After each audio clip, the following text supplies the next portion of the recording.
आज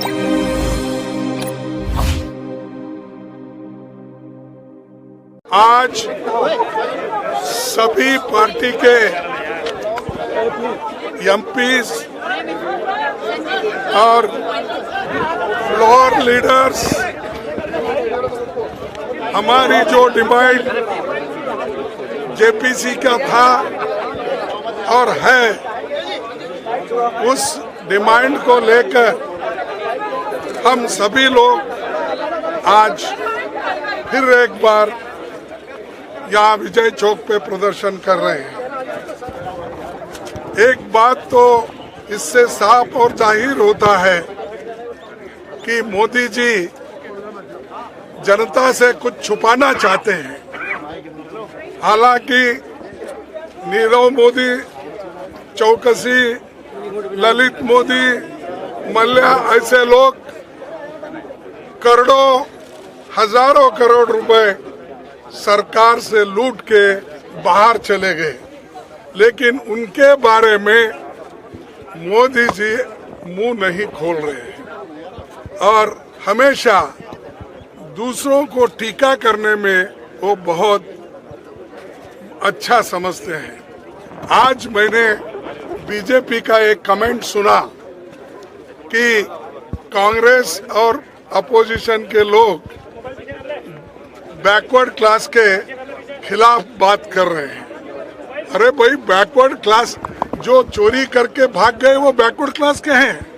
बताओ मेरे को कोई बैकवर्ड क्लास का आदमी हजारों करोड़ लेके चले गया, घपला किया और 12 लाख 2.5 साल में अगर किसी ने कमाया है तो अदानी ने कमाया है। वो कमाने के लिए अगर कोई मदद किया है तो मोदी जी ने किया है। हम अदानी की बात कर रहे हैं तो ये बीच में झगड़ा लगाने के लिए बैकवर्ड क्लास, फॉरवर्ड क्लास बोल रहे। अरे पैसे जो हड़प कर रहे हैं उसके लिए हम तो जेपीसी चाहते हैं।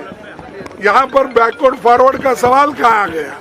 ये एक तरफ, और दूसरी तरफ जो हमारा एक ही मुद्दा है, जो जनता का पैसा है, LIC का, आपका भी पैसा लगा हुआ है, सामान्य जनता का पैसा उसमें लगा हुआ है, और बैंक में जो डिपॉजिट रखते हैं वो भी सामान्य जनता का होता है। ये सब पैसा निकालकर लोन देकर उनकी जो कितनी उनकी असेट है उसका कोई ब्यौरा उन्होंने नहीं लिया। जैसा पूछते गए वैसा देते गए, और आज उनका जो शेयर वैल्यू भी गिर रहा है, तो हमारे पैसे जो LIC के उसमें है उसका भी वो भी कमजोर हो रहा है, बैंक्स कमजोर हो रहे। ये सारी चीजें बाहर आने दो, इसीलिए हम ज्वाइंट प्रेस कॉन्फ्रेंस ज्वाइंट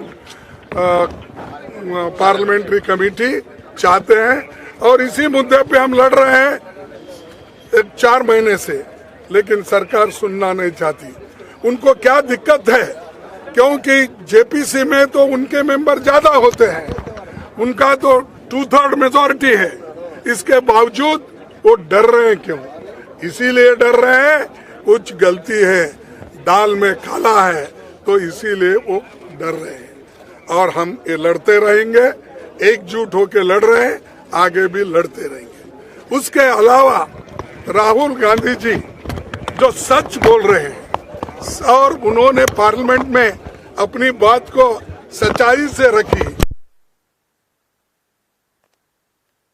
कि अदानी को किसने लेके गया था विदेशों में, और जब प्रधानमंत्री जी विदेश गए थे उस वक्त कहाँ कहाँ पर अदानी उनको मिले, ये सारी चीजें उन्होंने पूछी। क्या ये गलत है? पार्लियामेंट में इंफॉर्मेशन लेना गलत है? और इसलिए वो आज राहुल जी को भी बोलने नहीं दे रहे, और उनके लिए उनको एक्सप्लेन करने के लिए भी वो नहीं दे रहे। इसका मतलब क्या है कि हम लूटते रहेंगे, तुम मुंह बंद करके रहो, ये उनकी चाल है। और अब आज भी कोशिश किए राहुल गांधी जी बोलने के लिए, उन्होंने चिट्ठी लिखी थी और 3 दिन पहले भी उन्होंने चिट्ठी लिखी थी कि मुझे बोलने के लिए आप परमिशन दीजिए।